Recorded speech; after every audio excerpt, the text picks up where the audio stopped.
ఓం అస్మద్గురుభ్యో నమః. శ్రీమతే రామానుజాయ నమః. జై శ్రీమన్నారాయణ. జై శ్రీరామ్. 7 నవంబర్ నాటి ప్రశ్నలు. మొదటి ప్రశ్న, ఇంద్రజిత్తుని సంహరించిన లక్ష్మణునికి గుచ్చుకున్న బాణాలన్నీ తొలగించి చికిత్స చేసిన వానరుడు ఎవరు అంటే సుషేణుడు. రెండవ ప్రశ్న, రామవృక్షం రణేహన్మి సీతాపుష్పం ఫలప్రదం. ఈ శ్లోకంలో రావణుడు ఎవరిని వేటితో పోల్చి చెప్పాడు అంటే రాముడిని వృక్షంతో, సీతమ్మని పుష్పంతో, సుగ్రీవాదులను కొమ్మలతో. మూడో ప్రశ్న, అనీకము అనున్నది ఎంతటి సంఖ్యను తెలుపుతుంది అంటే 7,29,00,000 సంఖ్యని తెలుపుతుంది అనీకము అని. నాలుగో ప్రశ్న, రాముడు వేసిన ఈ అస్త్రానికి మోహితుడై రాక్షసులు ఎదుటన ఉన్నది రాముడేనని భ్రమించి తమ వారిని తామే చంపుకున్నారు. ఏ అస్త్రం? గాంధర్వ మహాస్త్రం. ఐదో ప్రశ్న, ఇంద్రజిత్తు మరణించిన వార్తను విని కోపావేశంతో రావణుడు ఏం చేశాడు అంటే సీతను చంపాలని బయలుదేరాడు. ఆరో ప్రశ్న, ఇంద్రజిత్తుని యుద్ధమునందు తుదకు సంహరించినది ఎవరు అంటే లక్ష్మణుడు. ఏడో ప్రశ్న, మహాపార్శ్వుడు, మహోదరుడు, విరూపాక్షుడు వీరందరూ ఎవరు సేనకి చెందినవారు అంటే రావణ సేనకు చెందినవారు. ఎనిమిదో ప్రశ్న, ఎన్ని గుర్రములు ఉన్న రథాన్ని ఎక్కి రావణుడు రామునిపైకి యుద్ధానికి వెళ్ళాడు అంటే 8 గుర్రాలు ఉన్న రథాన్ని ఎక్కి. తొమ్మిదో ప్రశ్న, అమంగళకరమైన సూచనలు లెక్క చేయక రావణుడు యుద్ధానికై ఏ ద్వారం నుండి వెడలాడు అంటే ఉత్తర ద్వారము నుండి. పదో ప్రశ్న, విరూపాక్షునితో భీకరంగా పోరాడి అతనిని సంహరించినది ఎవరు అంటే సుగ్రీవుడు. 8 నవంబర్ నాటి ప్రశ్నలు. మొదటి ప్రశ్న, కోపంతో రాముడు రావణుని చోరుడులా నీవు సీతను అపహరించావు, దానికి సిగ్గులేదా అని అడిగాడు అంటే అవును, రాముడు అలా అడిగాడు. రెండో ప్రశ్న, నేలపై నిలిచే రాముడు రథంలో ఉన్న రావణునితో యుద్ధం చేయడం తగదని ఇంద్రుడు వేటిని పంపాడు అంటే సారథిగా మాతలివిని, బంగారు రథం అంటే ఆకుపచ్చని గుర్రాలతో సూర్యకాంతితో ప్రకాశించేవి, ధనువు ఇంద్రుడిని, బాణాలు ఆదిత్యునితో సమానమైన తేజస్సు కలిగినవి, కవచం అగ్నితో సమాన కాంతి గలది, శక్తి నిర్మలమైనది, వాడి అయినది. మూడో ప్రశ్న, రావణుడు వేసిన శూలాన్ని రాముడు వేటితో నశింపచేశాడు అంటే ఇంద్రుడు పంపిన శక్తి ఆయుధంతో నశింపచేశాడు. నాలుగో ప్రశ్న, శుభశకునాలను చూసిన ఉత్సాహంతో రాముడు వేసిన బాణాలకి రావణుడు నిస్త్రాణంగా పడిపోగా అతని సారథి రథాన్ని యుద్ధం నుండి పక్కకు తప్పించాడు. అవును, అతని రథాన్ని యుద్ధం నుండి పక్కకు తప్పించాడు అతని సారథి, రావణుడి సారథి. ఐదో ప్రశ్న, రాముడిని రావణుడికి చేసిన ప్రతిజ్ఞను నెరవేర్చమని ఉత్తేజపరిచింది ఎవరు అంటే లక్ష్మణుడు. ఆరో ప్రశ్న, రావణుని శక్తి ఆయుధంతో స్పృహ తప్పిన లక్ష్మణునికి ఎవరు ఎలా వైద్య సహాయం చేశారు అంటే హనుమంతుడు మూలికలు ఉన్న సంజీవిని తెచ్చి, సుషేణుడు ఓషధులని గుర్తించి లక్ష్మణునికి ఇచ్చి చికిత్స చేశాడు. ఏడో ప్రశ్న, రామునికి బహిప్రాణము ఎవరు అంటే లక్ష్మణస్వామి.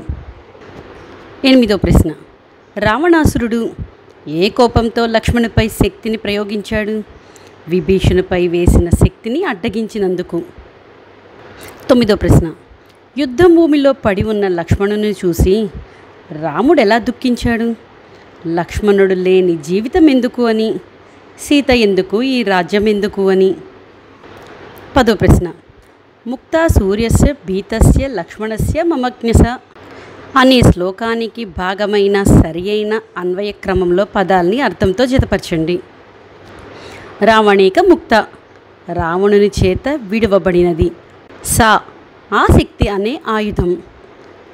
అభీతస్య లక్ష్మణస్య, భయము లేని లక్ష్మణుని యొక్క. ఉరసి, వక్షస్థలము నందు. ఆసు అంటే వేగముగా. మమజ్ఞ దిగెను. 9 నవంబర్ నాటి ప్రశ్నలు. మొదటి ప్రశ్న, ఆదిత్య హృదయం సూర్యునితో అంతర్యామిగా ఉన్న నారాయణునికి సంబంధించిన స్తోత్రము. రెండో ప్రశ్న, రావణ వధకై రాముడిచ్చిన అస్త్రం ఎంతటిది అంటే బ్రహ్మ స్వయంగా నిర్మించినది, అంటే ఇంద్రుని కోసం. ప్రక్క లెక్కలలో వాయువు ఉంటాడు, వాడి అయిన ములుకులో.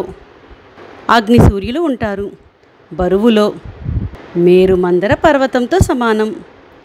దాని శరీరం ఆకాశ స్వరూపం. సర్వభూతాల తేజస్సు నింపుకొని సూర్యకాంతులతో ప్రకాశించేట్లు చేయబడింది. మూడో ప్రశ్న, గగనం గగనాకారం సాగర సాగరూపమా. రామ రావణ యోర్యుద్ధం అంటే ఆకాశమును పోల్చాలంటే ఆకాశం తప్ప మరొకటి లేనట్లే.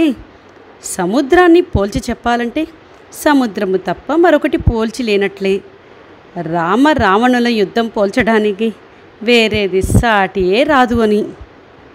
నాలుగో ప్రశ్న, రాముడు చివరికి ఏ అస్త్రంతో రావణుని సంహరించగలిగాడు అంటే బ్రహ్మాస్త్రంతో. ఐదో ప్రశ్న, రాముడు ఎన్నిసార్లు రావణుని శిరస్సును ఖండించినా మళ్ళా మొలకెత్తింది అంటే 101 సార్లు. ఆరో ప్రశ్న, రామునికి సారథి అయిన మాతలి ఏవి గుర్తు చేశాడు.